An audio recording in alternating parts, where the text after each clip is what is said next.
You know, my dad's second family were those people that he was in business with. It was a relationship built on common goals, sweat, and a desire to make those individuals and their families more successful in life. Late in his career, he and I were sitting there having lunch one day, and I asked him a question. I said, Dad, at this stage in your career, what are your goals? I mean, what are you trying to accomplish? And he said something very interesting to me. He said that what he wanted to do was build the greatest sales organization in the world, and then know that every person that worked for him was a much better human being than they ever were a salesman. I look out now and I see Rick Fromling, I see Tom Smaxwell, I see Jess Rokas, Suter Smith, so many of the people that we work with. And I'm quite sure that my dad is gratified to know that he accomplished that goal. Because as good a salespeople as you guys are, you're much better human beings. And I congratulate you on that. I will tell you, it takes some big shoes to fill his shoes in an organization like ours. And we were very fortunate that we had an individual in Steve Gaffney who worked with my dad for over 20 years and has been with us every step of the way, being mentored by my father and working with every one of you. His leadership, his integrity, his business ethics have moved him into a position where he's now the CEO and president of Penn Global. He was like a son to my mom and my dad. He's certainly like a brother to me. I'm very proud to call him my partner, and I'd like to have Steve Gaffney come up and say a few words. Steve?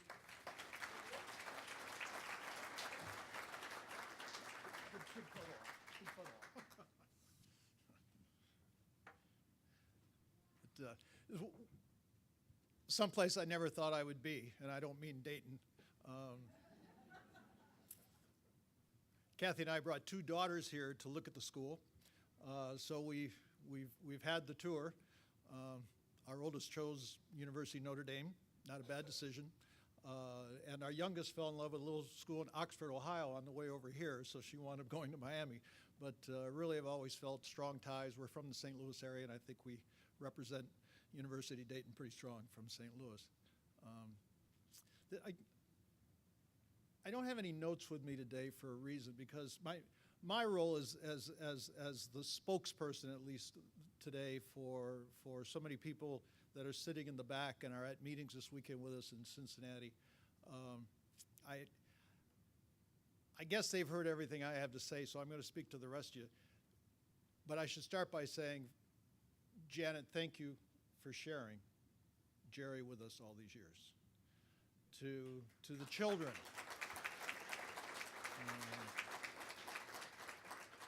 To the children and grandchildren, son-in-laws, daughter-in-laws, grandchildren, great-grandchildren, thanks a lot. I'm just going to take a minute and tell you, I answered a newspaper ad. I don't know if many people can relate to that, but I had graduated from college. I had spent 2 years in the United States Army. I had married my high school sweetheart and was sitting in an apartment in my hometown of St. Charles, Illinois, going through 60 pages of want ads in the Chicago Tribune, looking for something to jump out and smack me upside the head. And a single ad grabbed me.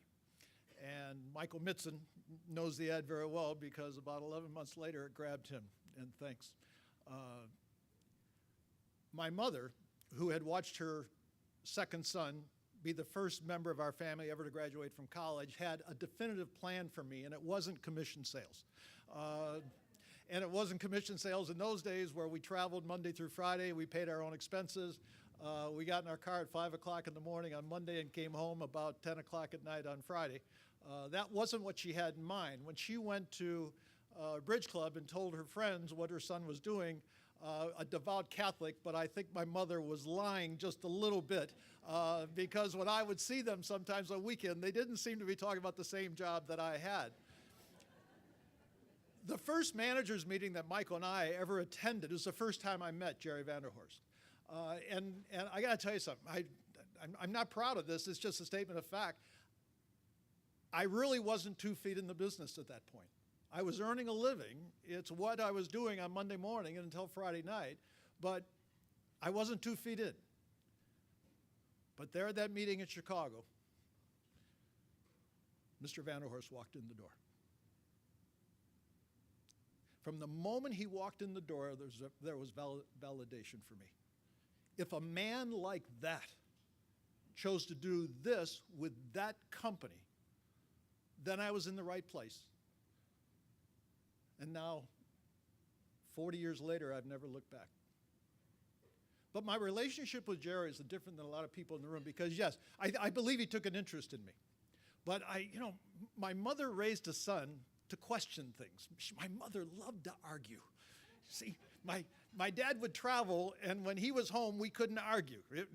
That's not what kids did. But my mother, I'm telling you, when the young ones were in bed, it was 10 o'clock at night, my mother would love it when I'd come down after studying. I'm in high school, and I would just sit there, and we would talk politics. We'd talk religion. Oh, the veins in her neck would be sticking out. She'd get so mad at me when I questioned anything about religion.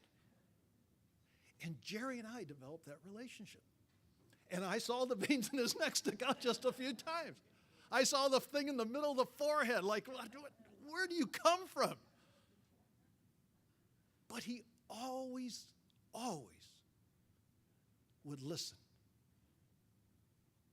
And he would always give me what he believed to be his best advice. Jerry's so loyal to the salespeople. I got to tell you, Jess Rokas was sharing a story with me last night. Jess is with the company longer than I am. I'm Jess is a legend with us in the Mid-South region. Jess was talking about the fact that, so many years ago, we had an executive vice president of the old PennCorp financial days.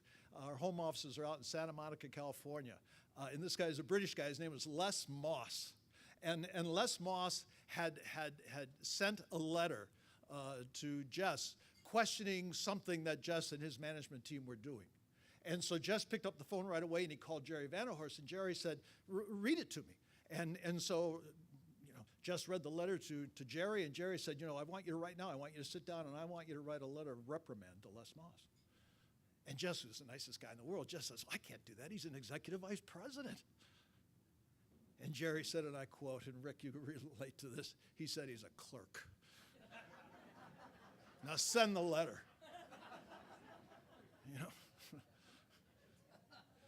Michael Mitson and I, years ago, we're looking to have a function someplace where we can bring our Chicago people and our Washington, D.C. people and our St. Louis people to a spot.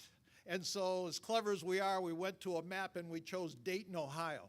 And Dave Rushing and the guys said, yeah, you can use the offices on a Saturday. And so we came over on Saturday. We had the meetings. Dave, you spoke at our meeting. We'll never forget it, how great it was. And Rick and Tom were over. But after the meeting was over, and Janet, I don't know if you remember this, you had not too long before that moved into your beautiful new home. And you asked all of us to come to the house where Jerry was outside in this midsummer day, and he was cooking these burgers, like Lumburgers or something. It was like some special recipe, And I mean, he wouldn't let anybody near it, Oh, no, I say, can I help you? No, you can't do this. You don't qualify to do this. And he was out there, perspiration just dripping off him. He was feeding his troops. And Michael and I stayed afterwards, after everyone else had left. We were in the kitchen with Janet and Jerry, and I got to tell you something. I don't think I ever felt more comfortable in my entire life. One night at the Greenbrier, Jerry, the cigar, but that's a good one. Jerry's out there with that. I don't remember a Cuban cigar, but I remember it being a stinky cigar, if that's okay for me to say. And Jerry and I are talking. And he said, okay, and he's taking a deep puff in the cigar. He said, what are we going to talk about tonight? I said, Jerry, let's talk about your deal. And I've talked to Rick about this for many times over the years. He said, he just looks at me and said, well, what would you like to know? I said, I'd like to know how I can get it. And Jerry said, oh, you want my deal? I said, yeah, I want your deal. And Jerry said, well, you can have it. It's the first one I ever won, Rick. I swear to you. Terry, maybe you know the feeling, but I'd not won any at that point. I went back to my room. I'm high-fiving myself. I never heard back from Jerry on that one, I'll tell you. The guy was bigger than life. He's the best combination of brains and brawn I've ever met. I mean, think about it. Most of us in sales, our responsibility is to teach someone how to go out and make a presentation. We were talking about it last night. You can't teach anyone the courage. A lot of us played sports and it takes certain courage to do some things. But I gotta tell you, when you're sitting in your car and you've got an insurance kit in your hand and you got to open the door to that car and you got to walk up to that door and you got to knock on that door. And if you're lucky enough that they're there and then they let you in, then you've got to maneuver them to the kitchen table. Then you've got to make a presentation. It's mind-boggling. Tom's looking at me like nothing to it. Well, Jerry VanderHorst, he came into our business and he took over this product called Safe Drivers and this division called Instant Issue. I mean, it had been sitting on the shelf for years until Jerry, I told Stanley Barrow, well, I can do that. And then he did this insane thing. He said, we're going to build it around 16 presentations a day. Now, I just told you what it's like to do one. Imagine the thought of having to do that 16 times every day. So the first time they asked me about it, like I get a vote, right? I said, that's nuts. Built the biggest sales organization in the United States of America.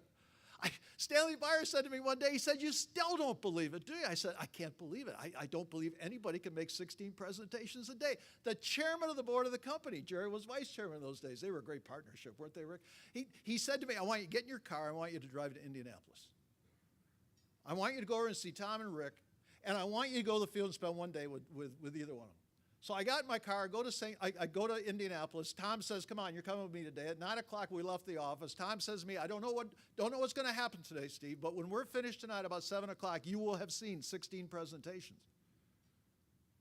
And at 7 o'clock that night, we had made 16 presentations. He'd made 8 sales. You see, Jerry was bigger than life.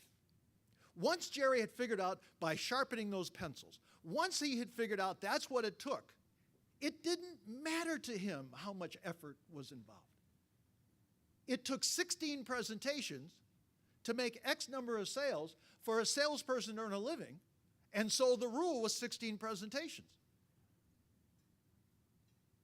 Bigger than life. He taught me how to become a businessman. This migration to Naples, Florida, you hear so much about. See Leighton Elliott and Bobby. Welcome to the club, you guys. It all started right here. Her and me, 1989.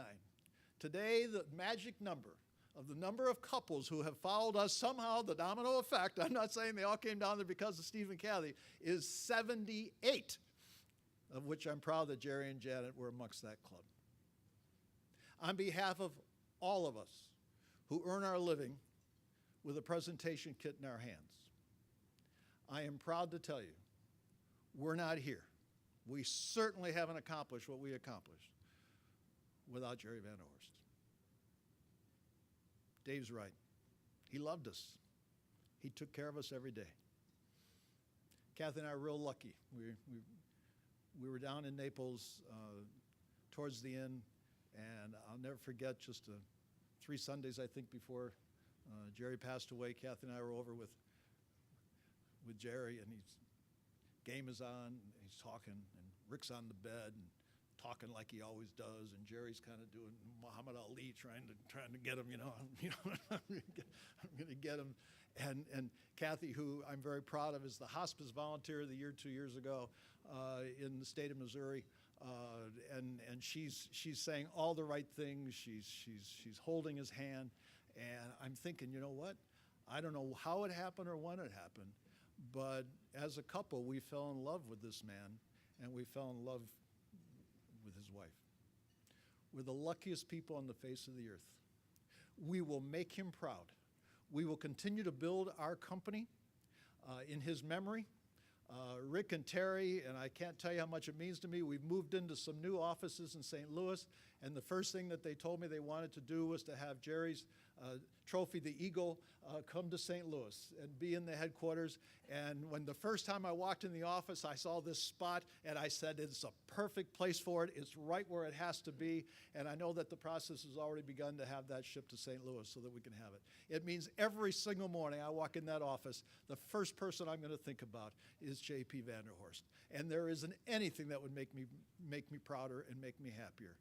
Thanks for letting us share a little time with you today. To all of you back there, we got a big job to do. I appreciate your support, but let's get it done. Thanks, Rick. Thanks, Terry. Thanks, everybody, so much.